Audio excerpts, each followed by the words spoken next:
If your holiday spirit is in need of just a little bit of a boost, I have just the cure for you, and it involves sampling your favorite holiday songs. So today what we're gonna do is take some Nat King Cole, which is my favorite holiday album really, and we're gonna see what we can come up with and make a beat out of it. I'm gonna explain all of my processes along the way, and we're gonna have lots of fun. Let's jump into it. All right, here is the world famous song that I want to sample here.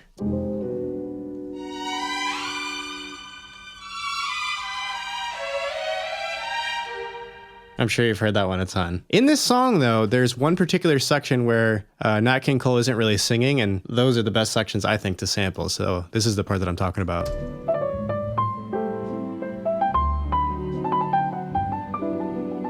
Isn't it so amazing? That entire section, that's my favorite part of the whole song. So let's press Command-Shift-T and open up a MIDI track, and I'm just going to have this highlighted section and drag it into the MIDI track so it'll automatically create a sampler for us. Now, when I'm doing a small section like this, you might be tempted to go to slice mode on the bottom left here, and then, slice by transient, and you can see that there's like a million slices that it creates. But if we lower the sensitivity, it does reduce the amount of chops that we have available. And in this case, I can see that it's not doing a very good job of detecting where, some of those peaks are that we should be on the lookout to sample. I'm actually going to set this to manual mode instead of transient so that we can set our own markers here. But essentially what's happening here is I'm creating these flags on just different points that I see. I'm mostly going visually, and I'm just double clicking in different areas of spots that I think would be fantastic to sample, and feel free not to make them too small either. Now, when you get finished, it'll look something like this, really nicely spaced out, and you have lots of different chops that you can mess around with. So I've got some drums ready made here, and each of them sound like this. So I'm just going to create a really basic groove here so that we can start laying down the chopped samples over the top of something that's not distracting, but still gives us something to work with rather than the metronome, which I hate.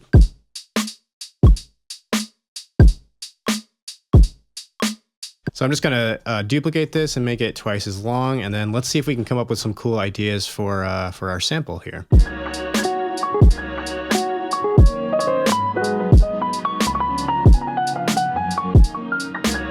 Do you hear that when I play out each of these sample chops that they sounded like they're going a little bit too fast? Like some of the phrasing doesn't quite fit with our tempo.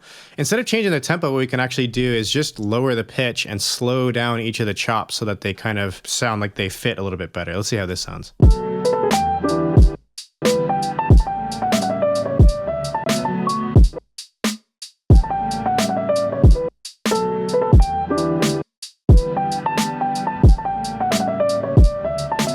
One other cool tip too is that you can change the playback from mono to through, and you're not so confined to the boundaries of the chops that you use. You can actually let them play through and just use your chops as a starting point. So for example, and it keeps playing through no matter where we are. And since we have it on gate mode, the second that I let go of the key, it's going to stop the chop. So it's kind of nice if you're feeling like your chops are a little bit too broken up.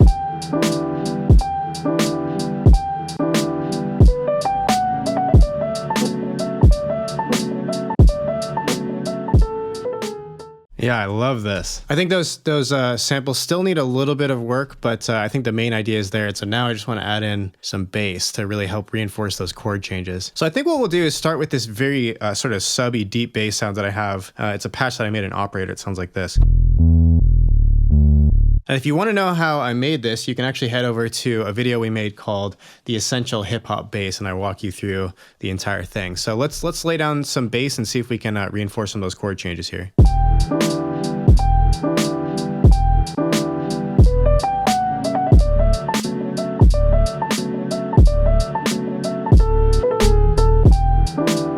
I think that's pretty cool. I kind of want to change up the rhythm though and make it a little bit more interesting so it's not just on the downbeat every time, even though I kind of like the way that lines up with the kick.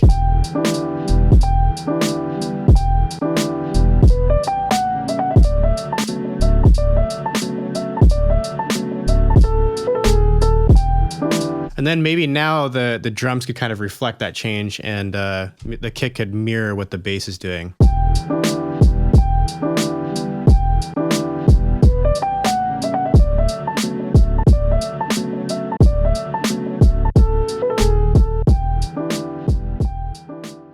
One really nice thing to do too sometimes is if you are stuck and you don't know what kind of variations you want to do, just duplicate your sampler and then add in a layer of complexity on top of what you already have. So I'm just going to search through it and find some other samples that we can just throw in there to make it more interesting here.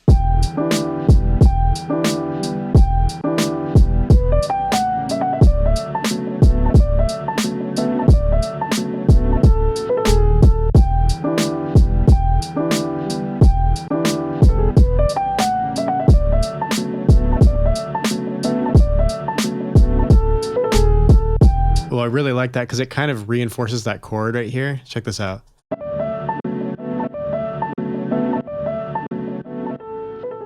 And now that I listen back, what I kind of want to do is add in a cooler bass sound, kind of like a more of a filter envelope sound, like a wow. So let's go ahead and pull open Arturia's Mini, and we can make some nice bass sounds with this. Now, I just made this patch actually called Dirty Squash, and here's what it sounds like. So it's pretty cool, and I think it might be nice for this type of beat here.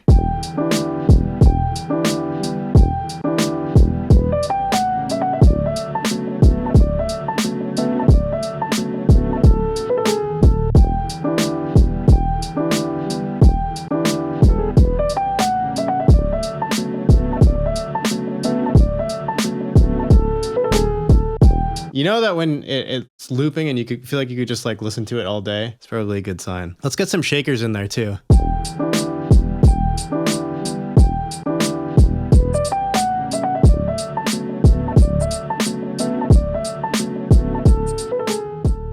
What if we added in a nice little, like some guitar chords to kind of help accentuate some of those chords? Like I just want to add in some nice clean guitar, something like a...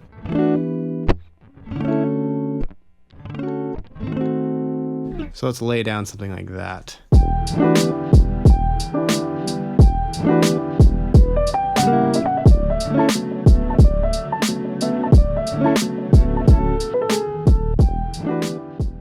Now we just need to make this guitar sound a little bit better. First things first is amp and cab. I always like to go on this clean mode and then just boost the middle up. You can boost the treble up a little bit too, and then just go to the 1x12 speaker. Because if you don't have this cabinet, it sounds like this.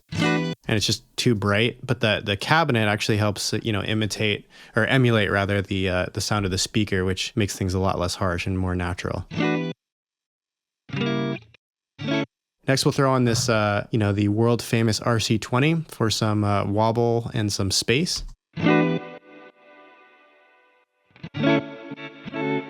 Doesn't it sound so nice? It just makes everything sound super lush. And then next we'll compress it and add some delay.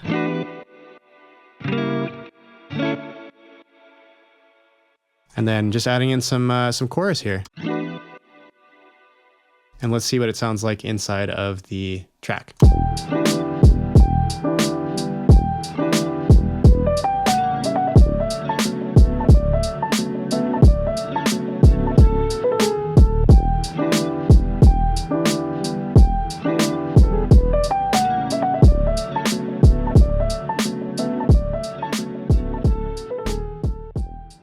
There's one other thing I want to add too. Like I feel like it might need like a little bit of a pad to even introduce some low mids to the chord progression that we have right now. So what I'm going to do is open up Analog Lab, and there's this initial preset that I really like. It's this classic Juno keys right here. So if I just play this, right? Now I'm going to turn the brightness all the way down and kind of decide what we want to do with the chords here. Like maybe even something like that.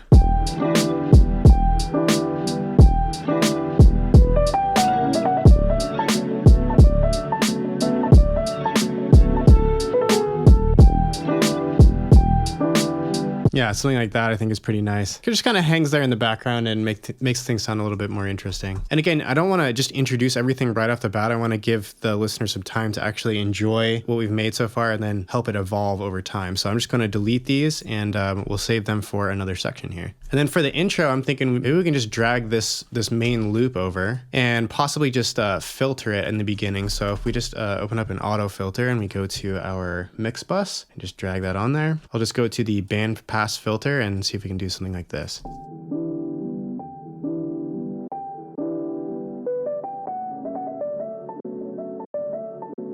Yeah, something like that just for the intro.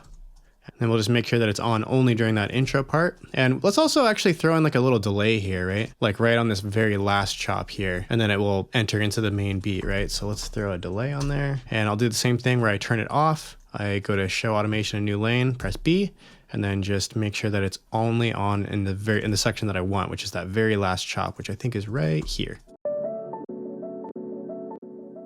So we'll make that fade out quicker, and we'll tighten up that delay a little bit. Yeah, something like this.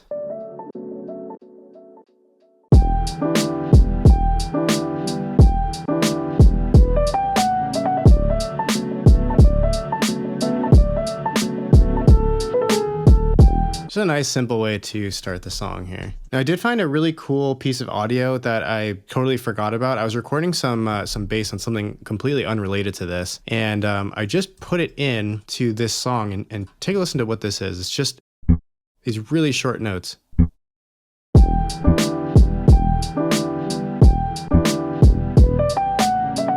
And then maybe we could just pitch it down for the next one.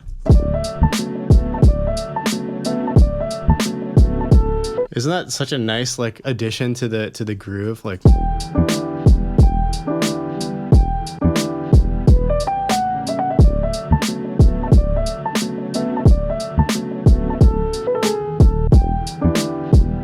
I just love how that sounds. So you never know, whatever you record might be useful down the line for you. So let's just expand out this beat a little and take a listen to what we got.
So there we have it. I highly encourage you guys to go and chop up your favorite holiday songs to lift your spirits a little. As always, happy music making, and let me know if you have any questions about anything that I did in the video today. I'd be more than happy to answer. Take care, have a very safe holiday season, and we'll see you in the next video. Peace.